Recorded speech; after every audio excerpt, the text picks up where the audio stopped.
सोन्या चांदीचे दर इतक्या वेगानं का वाढतायत याही प्रश्नापेक्षा एक मोठा प्रश्न सध्या जगाला भेडसावतोय तो म्हणजे पाणी टंचाईचा।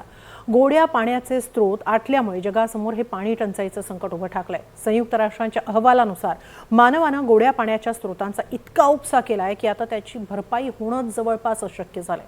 त्यामुळे आत्ताच योग्य पाऊल उचललं नाही तर भविष्यात चांगला पाऊस होऊनही पाण्यासाठी मात्र संघर्षच करावा लागेल।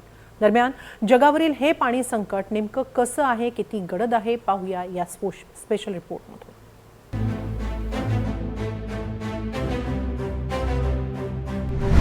जगावर जलदिवाळखोरीचं संकट। संयुक्त राष्ट्रांचा जगाला धोक्याचा इशारा। जगभरात गोड्या पाण्याचे स्रोत आटले। जगावर कोसळणार भीषण जलसंकट। पिण्याचं पाणीही आता पेट्रोल डिझेल प्रमाणे मोजून मापून घेण्याची वेळ येणार आहे असं जर तुम्हाला कुणी सांगितलं तर तुमचा विश्वास बसेल का? पण भविष्यात अशीच काहीशी परिस्थिती सगळ्या जगावरती ओढावणार असल्याचं एका अभ्यासातून समोर आलंय। जगासमोर आता केवळ पाणी टंचाईच नाही तर जलदिवाळखोरीचं मोठं संकट उभं ठाकलंय।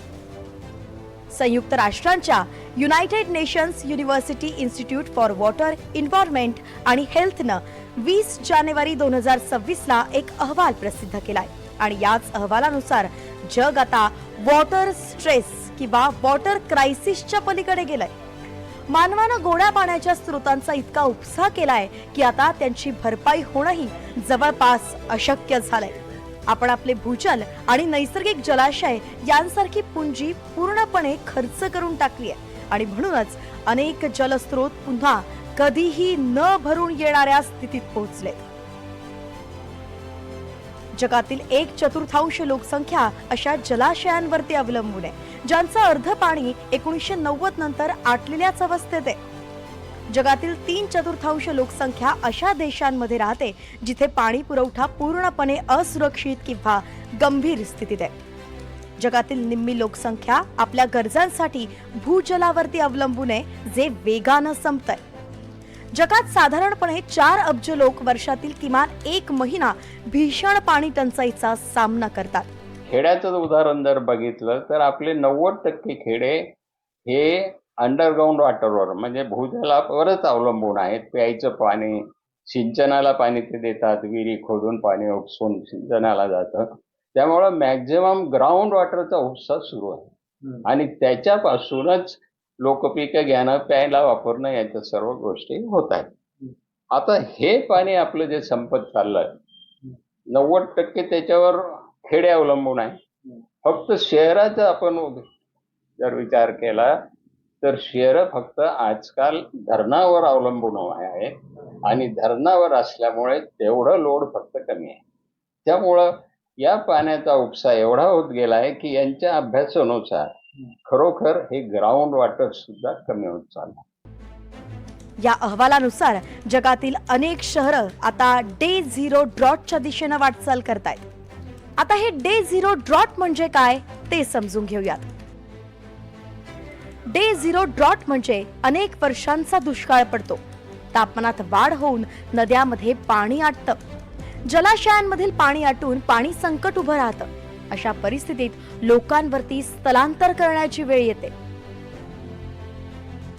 डे झिरो ड्रॉटचा पहिला इशारा 2018 मध्ये मिळाला होता। दक्षिण आफ्रिकेतल्या केप टाउन या शहरात पाणीसाठे पूर्णपणे आटले होते। इराणची राजधानी तेहरानमध्ये सध्या पाण्याची इतकी कमतरता आहे की तिथून राजधानी हलवण्याची किंवा शहरं रिकामी करण्याची वेळ येऊ शकते। लॅटिन अमेरिका, दक्षिण आशिया आणि आफ्रिकेतही मोठ्या प्रमाणावरती स्थलांतर होण्याची शक्यता आहे।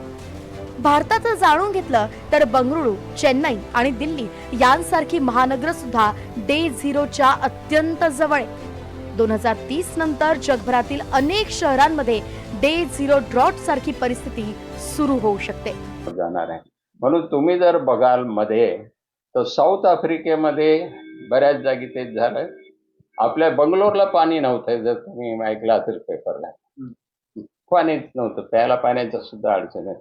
अशा कित्येक शहरामध्ये अशी परिस्थिती उद्भवल्याच्या बातम्या आपल्याला वाचायला मिळतात. त्यामुळे पाणी हे दिवसेंदिवस कमी होत जाणार आहे. त्यासाठी आपल्याला पिण्याचं पाणी किंवा गोड्या पाण्याची काळजी करून ते अति काटकसरीने वापरणं हेच आपलं पहिला उद्देश असला पाहिजे, पहिलं धोरण शासनाचं असलं पाहिजे. हवामान बदलामुळे पावसाचं वेळापत्रक बिघडलंय.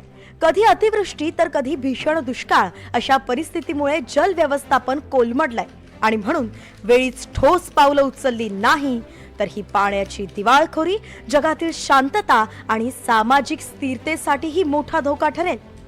आताचे देश तेलासाठी युद्ध करताय तेच देश भविष्यात पाण्यासाठी युद्ध करताना दिसतील. मोहसिन शेख, NDTV मराठी.